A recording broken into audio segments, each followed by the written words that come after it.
जय हिंद, वंदे मातरम, जय जगन।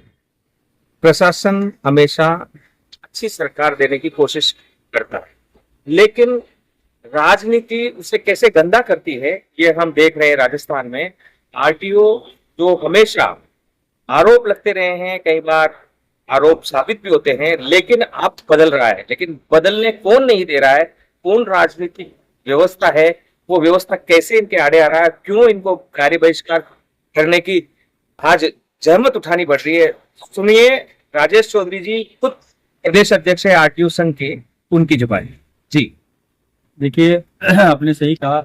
जब परिवहन निरीक्षक रोड पे काम कर रहा था, सड़क पे काम कर रहा था, राजस्व अर्जन के लिए काम कर रहा था और बार बार ये कह रहा था कि हमें काम नहीं करने दिया जा रहा इस पर्टिकुलर कमल जाट के द्वारा, इस बाबत उन्होंने पुलिस अधीक्षक महोदय को, जिला कलेक्टर महोदय को और जिला परिवहन अधिकारी महोदय को सूचित भी किया, लेकिन इस बार वो गंभीरता से नहीं लिया गया और राजकार्य के दौरान उस पर हमला किया गया और बड़ी मुश्किल से उसने जान बचाई और उसको एफआईआर दर्ज होने के बाद भी आज तक गिरफ्तार नहीं किया गया। ये गंभीर विषय है, ये राज्य का ही कार्य है, ये केवल पर्टिकुलर परिवहन निरीक्षक का कार्य नहीं है। इसलिए राजहित में कार्य करने से मना किया जाएगा तो फिर एक सोचनीय विषय है कि परिवहन निरीक्षक अकेले दम पे कैसे काम कर पाएगा।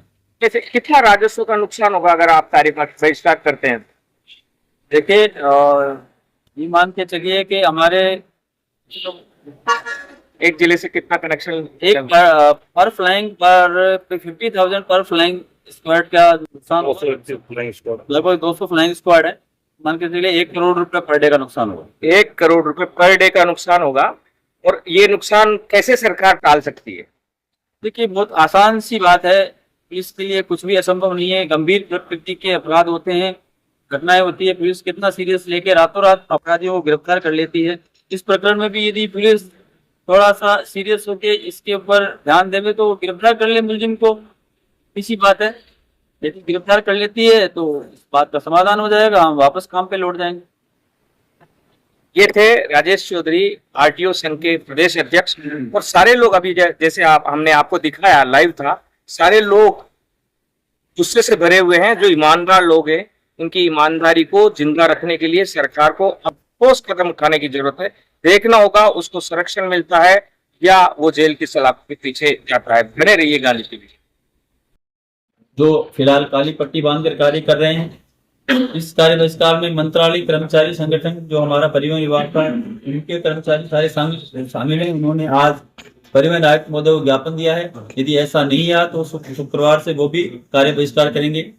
इसमें जो सूचना सहायक आईटी कर्मचारियों का ग्रुप है, उन्होंने भी राजस्थान परिवहन निरीक्षक संघ के समर्थन में एक ज्ञापन परिवहन आयुक्त महोदय को सौंपा है और कहा है कि सामूहिक कार्य है। राजकार्य के दौरान यदि इस तरीके से अपराधी हमला करेंगे तो फिर राजकार्य करना मुश्किल हो जाएगा। अब हम आज मीटिंग करेंगे, आगे की रणनीति और रूपरेखा तय करेंगे, आगे कैसे करना है। और भी बहुत सारे इश्यूज हैं, उनको भी हम लोग डिस्कस करेंगे।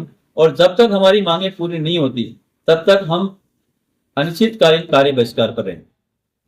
राजेश जी, इससे आम जनता को जो परेशानी होती है उसको लेकर आप क्या करें?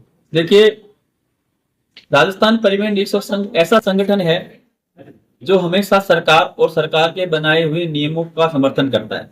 आप परिवहन संघ का इतिहास देख लीजिए, हम कभी भी अपने लिए इस तरीके के निर्णय नहीं लेते हैं। परिवहन निरीक्षक रोड पे जब कार्य करता है वो रेवेन्यू कलेक्शन के लिए कार्य करता है, रोड सेफ्टी के लिए कार्य करता है, वो केवल आम जनता के कार्य हैं। राजस्व संग्रहण आम जनता के लिए किया जाता है, जो जनोपयोगी योजनाएं होती है उनके लिए जो धन एकत्र किया जाता है उसके लिए किया जाता है। सड़क सुरक्षा लोगों की जान बचाने के लिए एक विषय है, उसी के लिए कार्य करता है। तो आम जन के लिए कार्य करने वाले अधिकारी के ऊपर इस तरीके से यदि अपराधी हमला करके चले जाए तो फिर कार्य करना बड़ा मुश्किल हो जाता है। इसलिए ये हमें मजबूर होकर ये निर्णय लेना पड़ा। तो आपकी बात तो राजस्व अर्जन का एक बड़ा स्रोत है परिवहन विभाग, और आप लोग पुलिस का प्रोटेक्शन नहीं है, क्या है? तो आपके मंत्री का दबाव नहीं है, क्या वजह है कि आप लोगों को प्रोटेक्शन नहीं? देखिए, मैंने आपको पहले भी एक बार कहा था कि पुलिस विभाग हमारे साथ रहता है, लेकिन कुछ पुलिस अधिकारी पुलिस विभाग को बदनाम कर रहे हैं, वो मनमानी करते हैं या फिर कहीं ना कहीं पुलिस राजनीतिक दबाव में परिवहन अफसरों की जो परिवेदनाएं होती है उनको इग्नोर करती है। तो ये गंभीर विषय है, इसमें ये राज्य सरकार को अपने स्तर पर सोचने का विषय है। ये कोई एक एक अपने परिवहन आयुक्त महोदय या एसीएस ट्रांसपोर्ट के लेवल का विषय नहीं है, पूरे राज्य सरकार का विषय है। जो आदमी राजस्व के लिए कार्य करता है उसके ऊपर इस तरह का हमला होना और फिर उसकी सुनवाई नहीं होना, तो फिर आम जन की सुनवाई का तो कोई विश्वास भी नहीं कर सकता। अपराधी को किसका संरक्षण है? आपने संरक्षण का आरोप लगाया है, कुछ बता सकते हैं? देखिए, जैसा सामने आया है कि वो पूर्व सरपंच है, तो कहीं ना कहीं उसको राजनीतिक संरक्षण की संभावना बनती है। किस पार्टी का संरक्षण? सर, ये अभी जांच का विषय है, लेकिन कहीं ना कहीं वो राजनीतिक रसूख रखता है, तो हमारी ये पूरी संभावना है कि कहीं ना कहीं से किसी को सपोर्ट जरूर है। तो सर कल आपकी गिरफ्तारी को लेके या और कुछ? नहीं, हमारी दो मांगे हैं। एक, अपराधियों को अतिशीघ्र गिरफ्तार किया जाए। दूसरा, जो हमारे सुरेश बिश्नोई जी है वहां से चूरू से उसको हटाया गया है, उनको वापस पुनः पदस्थापित किया जाए ताकि परिवहन निरीक्षकों में एक विश्वास पैदा हो सके। तो राजेश जी कल कमिश्नर से क्या वार्ता हुई आपके अरोड़ा जी से? देखिए, कमिश्नर साहब को हमने जो कार्य बहिष्कार की सूचना दी है वो औपचारिक सूचना दी है, इसके अलावा कोई बात नहीं। तो आज अभी जाएंगे वापस? हाँ, अभी हम लोग बैठे हैं, निर्णय करेंगे। यदि कमिश्नर साहब बुलाएंगे तो जाएंगे, यदि वे नहीं बुलाएंगे तो हम नहीं जाएंगे। ठीक है, ठीक है। क्या लगता है, विभाग ने आरटीओ के जितने भी ईमानदार अधिकारी हैं उन्हें मारने पीटने के लिए अकेला छोड़ दिया है? ऐसा नहीं है सर। मैं समझता हूं कि परिवहन निरीक्षकों की समस्याओं को गंभीरता पूर्वक सुना नहीं जाता। जैसा कि मैंने पहले भी बताया कि हम लोगों का इतिहास ये रहा है कि हम जो परिवहन विभाग या मान लो राज्य सरकार के जो उद्देश्य है उनके साथ खड़े होते हैं। हमारी जो मांगे होती है लगभग वो भी वही होती है कि जो कानून में जो प्रावधान है हम उनके लिए कार्य कर रहे हैं, तो उनके लिए कम से कम प्रोटेक्शन मिले हमारे। हम कभी भी हमारी जो मांगे होती है उनके लिए हम इस तरीके के कार्य बहिष्कार के लिए मजबूर नहीं होते। इस विभाग में आपके तो शायद उप मुख्यमंत्री हैं, मंत्री, तो उनसे मिलेंगे या मिल चुके हैं? देखिए, माननीय उप मुख्यमंत्री महोदय अभी विदेश यात्रा पर हैं, तो हमारा उनसे मिलना हुआ नहीं है। यदि वो आए। राजस्थान परिवहन निरीक्षक संघ एवं परिवहन मंत्रालय कर्मचारी संगठन के संयुक्त तत्वाधान में आज राजस्थान की राजधानी जयपुर में आरटीओ तथा आरटीओ से संबंधित कर्मचारी अधिकारी एकत्रित हुए। कारण सुरेश बिश्नोई नामक परिवहन निरीक्षक के साथ मारपीट करने वाले अपराधी को विभाग एवं सरकार द्वारा संरक्षण देना बताया गया है।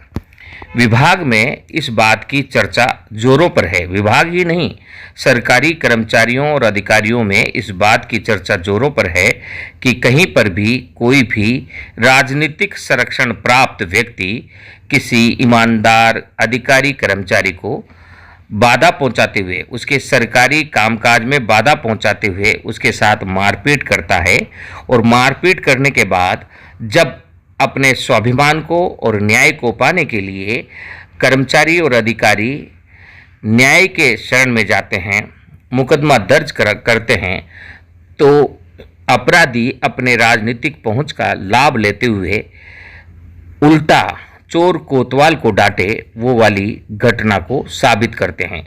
यही हुआ है चूरू के सुरेश बिश्नोई के मामले में। वे स्थानीय एक पूर्व सरपंच जिस पर की आरोप है कि वह क्षेत्र में जमकर गुंडागर्दी कर रहा है, उसके द्वारा मारपीट होने के बावजूद जब मुकदमा दर्ज होता है तो सुरेश बिश्नोई को ही उस स्थान से ट्रांसफर कर दूसरी जगह भेज देते हैं।